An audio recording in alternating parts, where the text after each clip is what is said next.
Hello, welcome to the Warframe Collective. Today, I would like to talk about a few things in Warframe that grind my gears. Now, this list is in no particular order, so without further ado, let's just jump into it. Number 1. Now, for the first one, we have people leaving a defense mission at the very last second. Now, we've all seen it.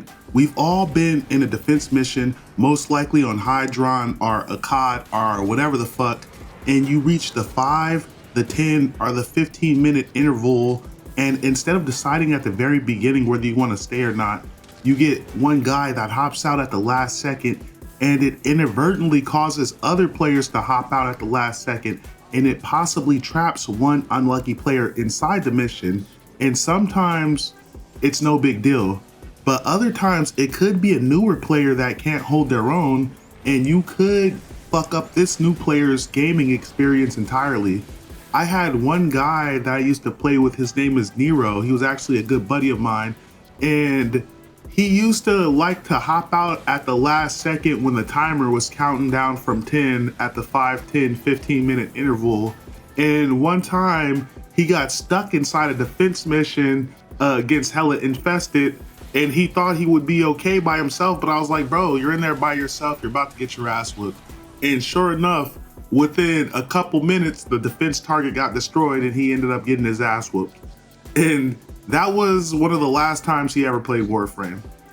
Now, in that particular case, that was actually my buddy's fault for fucking with the timer. Now, when that timer starts counting down, you immediately decide if you're gonna stay or if you're gonna go. Don't try to fuck with the timer, because the timer will fuck with you. Anyway, why do people leave at the last second? Well, oftentimes when you see a player jump out at the last second, maybe they're being an asshole, but most likely, maybe life hits and maybe they gotta take a shit. Maybe someone's tired and they can't go any longer. Maybe someone realizes they need to switch their build, or maybe someone needs to farm or something, or maybe someone has another mission they have to do that's on a timer. There's any number of reasons that people can hop out at the last second. Now, why do people follow when they see other people hop out? Well, normally when people see one guy hop out, the rest will follow, because usually in a defense mission like Hydron or Akkad, you're usually trying to level a weapon. And when you're trying to level a weapon, you're trying to level in the most efficient way possible. And the most efficient way possible happens to be with 4 players in close proximity to each other. So those are usually some reasons why people hop out of defense missions at the last second, but it still pisses me off. Number 2. Now, the next thing that grinds my gears in Warframe is Acolyte shenanigans. Now, this one's kind of exclusive to veteran players, or at least players that have access to the Still Path. But one thing that pisses me off is when you got 4 players inside a Still Path mission and you've completed the objective and you're heading to extraction, and you have 3 out of 4 of the motherfuckers close to extraction, and you got one dude halfway across the map just taking his time enjoying the scenery, and then the Acolyte spawns in. But instead of spawning in on the 3 motherfuckers that are close to extraction, the Acolyte spawns in on the one guy that's halfway across the map, causing you to have to run all the way across the map just so you can get there for the Acolyte to be melted by the time you do. But hey, at least you get to pick up the fucking Acolyte drops, you know? That's one thing that kind of grinds my fucking gears. But anyway, moving on. Number 3. Coming in at number 3 is gonna be Deviri. Now listen, I fucking love Deviri, but I fucking hate the process of getting to Deviri. Now there's 2 main barriers of entry when entering Deviri, and number 1 is gonna be your Warframe selection. Now, this one may not be as big of a deal, because if you're doing any real content in Warframe, you should be able to adapt to a variety of different situations with different Warframes. But number 2 is the weapons you get. Now, in order for me to want to do this, I have to at least get 1 decent weapon. If I can roll at least 1 decent weapon out of the 3, then I'm a goddamn gangster out here. But if I can roll 2 decent guns, then I'm the fucking Tomb Raider in this bitch. But if I can roll 3 decent guns, then I'm the motherfucking Terminator, man. But oftentimes that doesn't happen, so I end up having to do some weird shit where I enter Deviri solo to check what weapons and warframes I have available, and as long as I have at least one decent weapon in Warframe, I can return to the Dorma Zone, then switch my shit back to public, then I can public queue for a match knowing what role I have. That way I don't go in blind, because oftentimes if a player goes in blind and they don't have shit they want to use, they just end up leaving the lobby, and oftentimes this can result in your lobby not getting filled to begin with. So that's some shit that grinds my gears. Not necessarily Deviri, but the process of getting to Deviri. Number 4. Coming in at number 4 is rolling ribbons. Now look, we've all been there. You get a cool ribbon that you want to use, and you want to get a decent roll for that ribbon. So you take your ass out into the world and you farm some kuva. And if you don't have a resource booster, this can take quite a bit of time. But you farm up about 20k kuva and you take your ass back to your ship so you can roll that ribbon.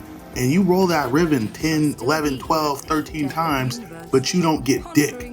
And so you end up with some bitch boy ass rolls on your ribbon. And then on top of that, not only do you not get anything in terms of rolls, but you've rolled the ribbon so many times that the cost has steadily increased from 900 kuva to 35k kuva a roll. So now you have to go farm even more kuva. Then on top of that, you're getting diminishing returns, because shut the fuck up, bitch. This system hasn't been streamlined yet. Now listen, I fucking hate this system because it's basically just gambling. All it is fucking gambling. And it wouldn't be so bad if more often than not you got the role you're looking for, but oftentimes you fucking don't. Then on top of that, we're getting to the point where depending on what mods and what arcanes you have access to, those mods and arcanes can supersede the damage that you would be getting from the ribbon in the first place. So what the fuck are we doing here? Wasting our time over here trying to get the god roll.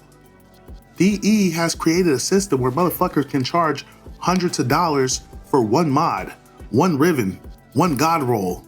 And to be honest, for the time and effort you have to put into getting that bullshit, it's fair. And the cold part about it is, just because it takes a lot of time and effort to ascertain the god roll doesn't mean the motherfucker selling it had to put in the same time and energy to get that god roll that he's selling you for fucking $200. But hey, what can you do about it? Because that's just the way the cookie crumbles, bitch. Number 5. Coming in at number 5 in this bitch is the Exilius mod slot. Now look, I know DE said they're gonna change the Exilius mod slot to something different in the next patch, but I don't give a fuck. That shit still shouldn't even be in the game in the first place. Cause think about it, depending on what you're trying to level up, weapon or warframe, you likely had to go out into the world to farm the resources to build that shit. And once you've built it, if you didn't have an extra warframe or a weapon slot available, you likely had to pay an extra 10 to 12 to 20 plat for that. So I'm not going to count the warframe slot, because if you've been consuming warframes, you likely do have a bunch of extra warframe slots available. But now that you have the warframe, you need to level that motherfucker. And in order to double your mod capacity, you have to spend 20 plat for an Aroken catalyst or an Aroken reactor. Hey, that's fair, whatever the fuck, right? But then in order to unlock the Exilius slot, you need an extra 20 platinum. That is some complete bullshit. It's just a system designed to milk you for an extra 20 plat. And then on top of that, you likely paid 35 platinum for the Forma bundle, because unless you just got mad Forma lying around, you likely needed some extra Forma to Forma that bitch. And if it's a weapon, you likely needed 3 to 6 Forma. So you may have spent 70 platinum on the Forma. So in total, in addition to the weapon and warframe, you've now just spent the extra fucking 100 to 150 platinum just trying to maximize your build. That is some bullshit. The Exilius mod shouldn't exist. That shit should just be free. Anyway, this video is mostly just my opinion, man. And this is just a few things that grind my gears in Warframe. So if I piss some of you guys off, then hey, whatever the fuck, bro. It's a video game, shut the fuck up. But for the rest of you guys, just have a beautiful day. Peace.